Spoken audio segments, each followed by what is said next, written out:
सत्य की जीत हुई और सत्य की जीत कैसे हो रही है पूरे भारत में देखा जा रहा है कि बुराई पर अच्छाई की जीत कैसी होती है, कितने उसके कलर्स होते हैं, कितने रंग होते हैं, क्या प्रभाव होता है, क्या विस्तार होता है। एक साथ देश से जुड़ी हुई सारी तस्वीरें जहां जहां से कोने कोने से जहां भी कहीं से चिंगारी जलती हुई नजर आ रही है, समझिए वहां पर बुराई का अंत हो रहा है और अच्छाई की जीत हो रही है। देखिए सीधे हम दिल्ली आपको लिए चलते हैं, द्वारिका, जहां पर रामलीला का मंचन हो रहा है।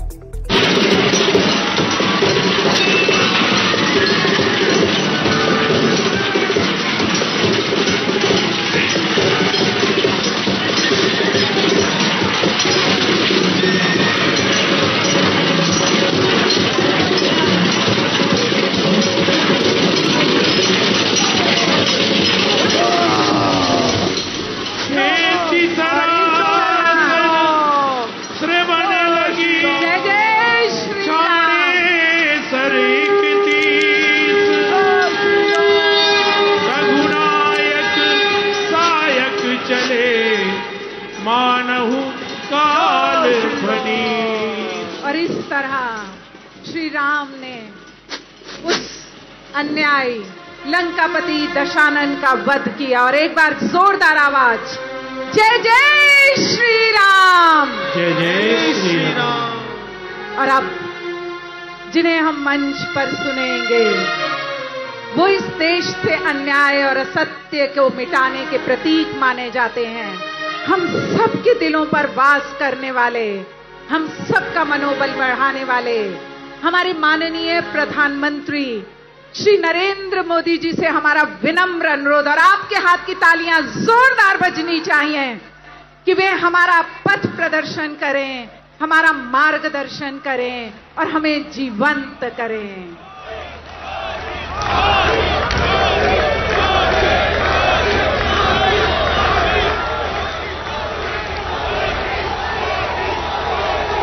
सियावर रामचंद्र की, सियावर रामचंद्र की।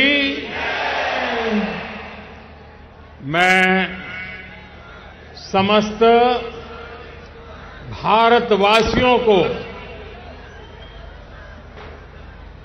शक्ति उपासना पर्व नवरात्र और विजय पर्व विजयादशमी की अनेक अनेक शुभकामनाएं देता हूं। विजयादशमी का ये पर्व अन्याय पर न्याय की विजय, अहंकार पर विनम्रता की विजय और आवेश पर धैर्य की विजय का पर्व है। ये अत्याचारी रावण पर भगवान श्री राम के विजय का पर्व है। हम इसी भावना के साथ हर वर्ष रावण दहन करते हैं, लेकिन सिर्फ इतना ही काफी नहीं है। ये पर्व हमारे लिए संकल्पों का भी पर्व है, अपने संकल्पों को दोहराने का भी पर्व है। मेरे प्यारे देशवासियों, हम इस बार विजयादशमी तब मना रहे हैं जब चंद्रमा पर हमारी विजय को 2 महीने पूरे हुए हैं।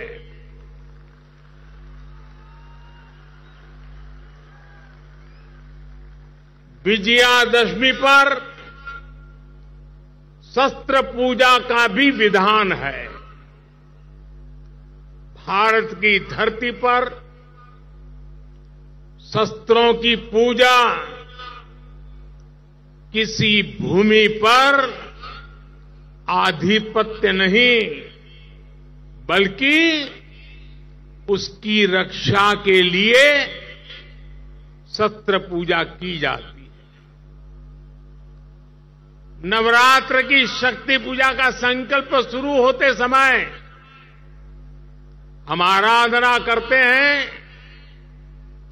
या देवी सर्वभूतेषु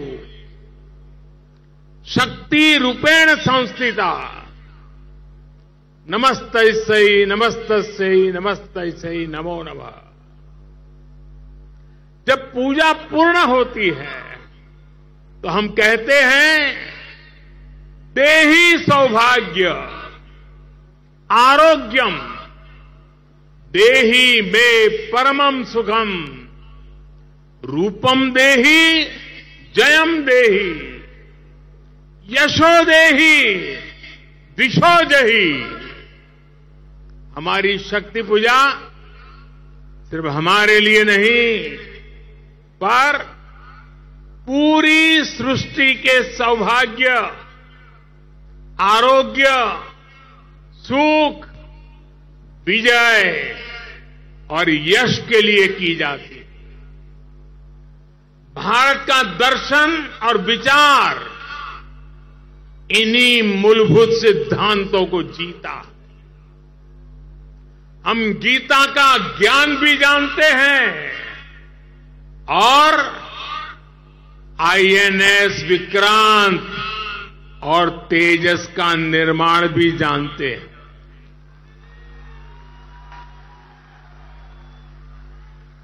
हम श्री राम की मर्यादा भी जानते हैं और अपनी सीमाओं की रक्षा करना भी जानते हैं। हम शक्ति पूजा का संकल्प भी जानते हैं और कोरोना में सर्वे संतु निरामया ये मंत्र भी जी करके दिखाते हैं।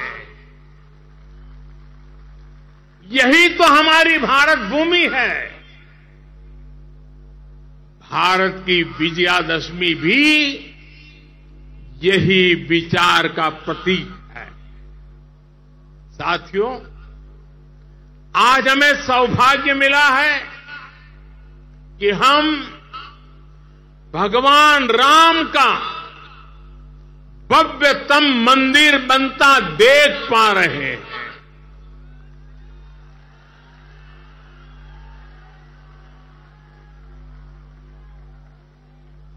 और अयोध्या की अगली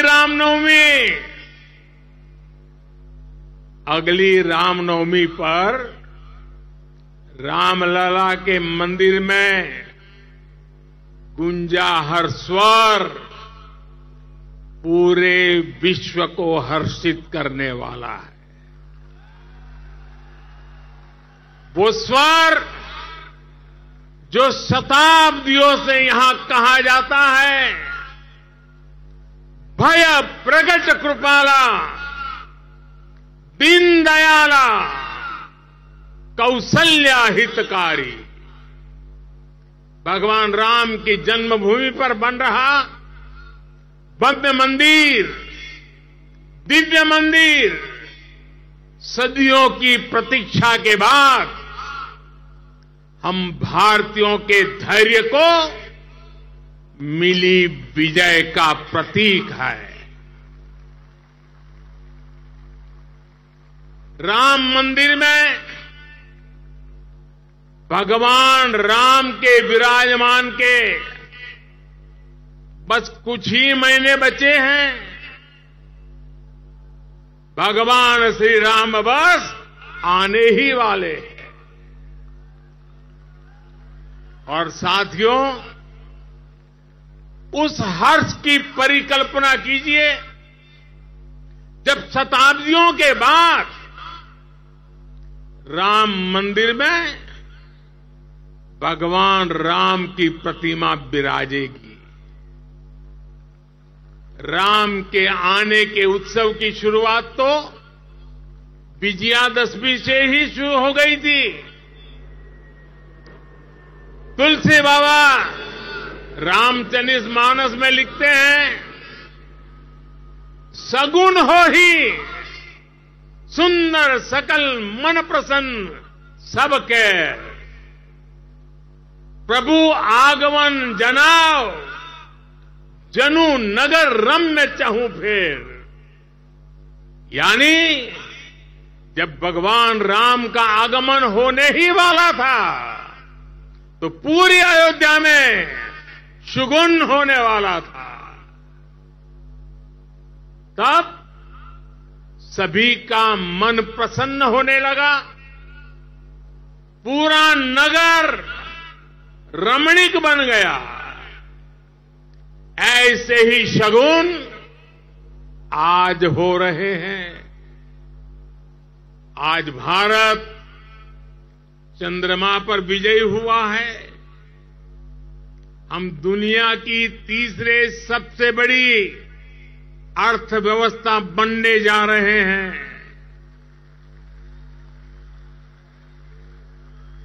हमने कुछ सप्ताह पहले ही संसद की नई इमारत में प्रवेश किया है।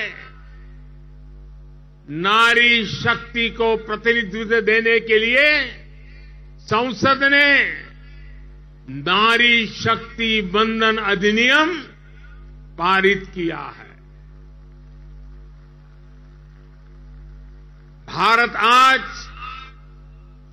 विश्व की सबसे बड़ी डेमोक्रेसी के साथ सबसे विश्वस्त डेमोक्रेसी के रूप में उभर रहा है और दुनिया देख रही है ये मदर ऑफ डेमोक्रेसी है। इन सुखद क्षणों के बीच अयोध्या में राम मंदिर में प्रभु श्री राम विराजने जा रहे हैं। एक तरह से आजादी के 75 साल बाद अब भारत के भाग्य का उदय होने जा रहा है।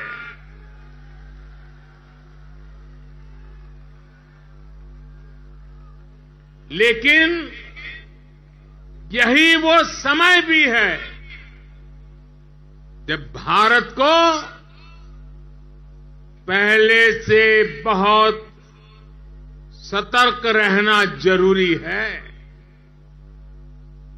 हमें ध्यान रखना है कि आज रावण का दहन बस एक पुतले का दहन न हो, ये दहन हो हर उस विकृति का जिसके कारण समाज का आपसी सौहार्द बिगड़ता है। ये दहन हो उन शक्तियों का जो जातिवाद और क्षेत्रवाद के नाम पर मां भारती को बांटने का प्रयास करती है।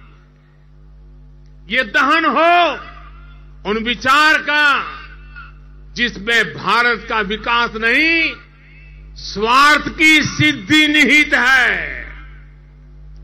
विजयादशमी का पर्व सिर्फ रावण पर राम की विजय का पर्व नहीं, राष्ट्र की हर बुराई पर राष्ट्रभक्ति की विजय का पर्व बनना चाहिए।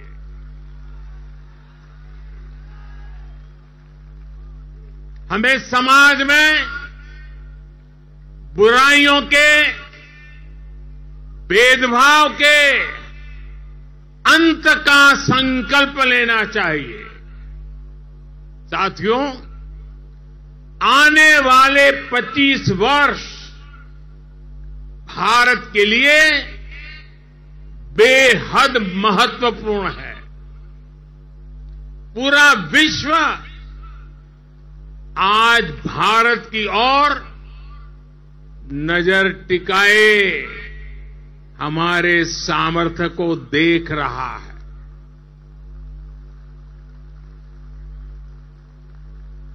अब हमें विश्राम नहीं करना है। रामचरितमानस में भी लिखा है, राम काज किने बिनु मोही कहां विश्राम। हमें भगवान राम के विचारों का भारत बनाना है। विकसित भारत जो आत्मनिर्भर हो, विकसित भारत जो विश्व शांति का संदेश दे, विकसित भारत जहां सबको अपने सपने पूरे करने का समान अधिकार हो, विकसित भारत जहां लोगों को समृद्धि और संतुष्टि का एहसास हो। राम राज की परिकल्पना यही है। राम राज बैठे त्रैलोका, हर्षित भये गए सब शोका। यानी जब राम अपने सिंहासन पर विराजे तो पूरे विश्व में इसका हर्ष हो और सभी के कष्टों का अंत हो। लेकिन ये होगा कैसे? और इसलिए मैं आज विजयादशमी पर प्रत्येक देशवासी से 10 संकल्प लेने का आग्रह करूंगा। पहला संकल्प, आने वाली पीढ़ियों का ध्यान रखते हुए हम ज्यादा से ज्यादा पानी बचाएं। दूसरा संकल्प, हम ज्यादा से ज्यादा लोगों को डिजिटल लेन देन के लिए प्रेरित करें। तीसरा संकल्प, हम अपने गांव और शहर को स्वच्छता में सबसे आगे जाएंगे। चौथा संकल्प, हम ज्यादा से ज्यादा वोकल फॉर लोकल के मंत्र को फॉलो करेंगे। मेड इन इंडिया प्रोडक्ट्स का इस्तेमाल करेंगे।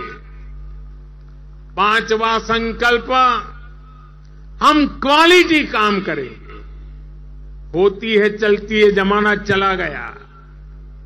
हम क्वालिटी काम करेंगे और क्वालिटी प्रोडक्ट बनाएंगे। खराब क्वालिटी की वजह से देश के सम्मान में कमी नहीं आने देंगे। छठा संकल्प, हम पहले अपना पूरा देश देखेंगे, यात्रा करेंगे, परिभ्रमण करेंगे और पूरा देश देखने के बाद समय मिले तो फिर विदेश के लिए सोचेंगे। सातवां संकल्प, हम नेचुरल फार्मिंग के प्रति, प्राकृतिक खेती के प्रति किसानों को ज्यादा से ज्यादा जागरूक करेंगे। आठवां संकल्प, हम सुपर फूड मिलेट्स को, श्री अन्न को अपने रोजमर्रा की जिंदगी में शामिल करेंगे। इससे हमारे छोटे किसानों को और हमारी अपनी शहद को बहुत फायदा होगा।